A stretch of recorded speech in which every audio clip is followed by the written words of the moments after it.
now that we've gone through all of the mechanics of setting up your camera, making sure it's advertised, you know your topic, you know your formula for delivery, now let's talk about what can be flustering at first, but once you learn how to manage those people who are coming online and watching you live, it will be such a cinch. So, as you are live, you will be able to see people's comments. Now on your phone, you can either swipe left to hide the comments if you think it'll just be too distracting. We would like to recommend that you actually swipe right so that you can see people's comments. This can actually be extremely powerful. That interaction is about community. What you can do is, as you're seeing them join, it will tell you if they are your Facebook friend right then and there, it will say so-and-so joined. So let's say it told me my mother joined. I'd say, oh, hey mom, I see you joined. Thanks for being here. So anyway, back to what I was saying. It's a really great way to make sure people stay on your video. I can't tell you how many times I was way more likely to stay on a video where I was acknowledged than on the one where there's 20,000 people and I'm just someone just hanging out. Now, you may get to a point where you do have a lot of viewers. It will take some time, but for the beginning, when you're just getting started, you do want to interact with your viewers. At least acknowledge them when it tells you they've joined.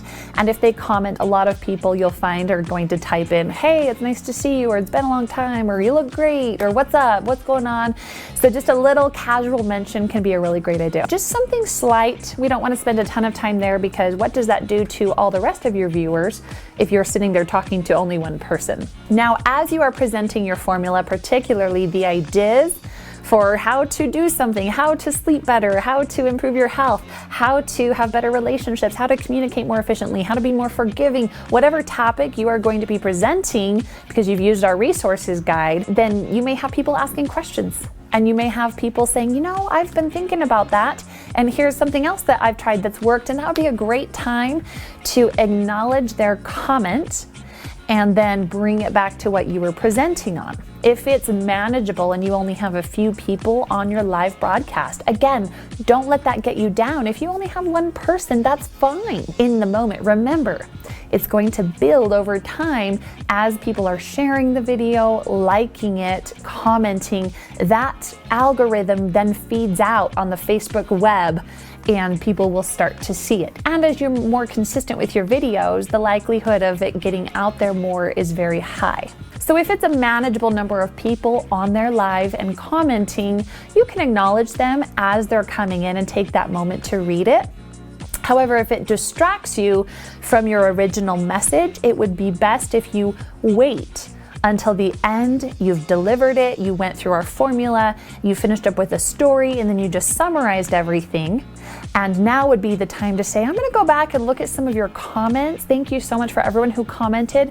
And then scroll up and you can read right there. It really might be a good idea to do this on your laptop or your desktop so that you can have a different window. It actually puts you can see your image and your video on the left, and then on the right sidebar, you'll see all the comments popping up, and it does scroll depending on how many comments you receive. So you can go and read those comments. It's always best to read the comment out loud in case someone viewing it later is maybe just listening to the video, they're not so much watching it. So read the comment out loud and then you can respond to it. And so you want to acknowledge those people who are on there. Again, it's about building that community, that trust, and leading people to be very curious about what journey you are on, that you're being so brave to take this step and go on Facebook Live and be teaching and sharing and taking that risk. One last comment on how to interact with your viewers. There's multiple buttons that people can push on their phones or their desktop when they're watching your video.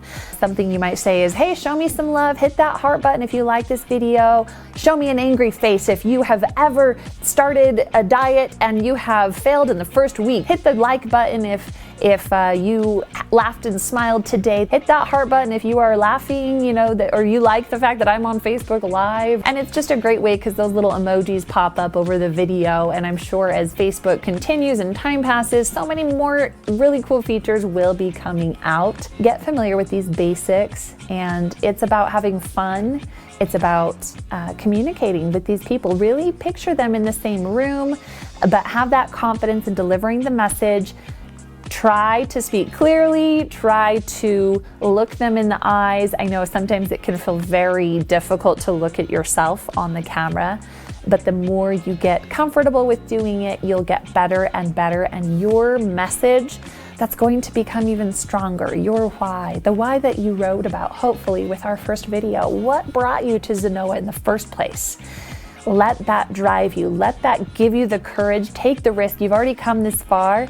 Now let's get you online and sharing a message to help others be attracted to that message and ultimately to your business here with Zenoa.